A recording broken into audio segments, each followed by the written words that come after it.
Good morning everyone. আজি ৰাতিপুৱা অলপমান সোনকালে উঠিব লগা হ'ল কাৰণ মোৰ এক্সাম ডিউটি আছে। এইকেইদিন মই সদায় লেটকৈ উঠিছোঁ কাৰণ স্কুল বন্ধ। চ' আজি অকণমান 10 মিনিট আগত উঠিলোঁ আৰু এতিয়া মই গা পা ধুই আজৰি এক্সাম ডিউটিৰ কাৰণে মই ৰেডি হৈছোঁ।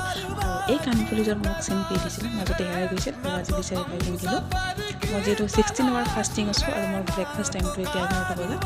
চ' এই মাজত নেইলটো মোৰ ভাঙি গ'ল ক'ৰবাত কাপোৰত লাগি পেলাই।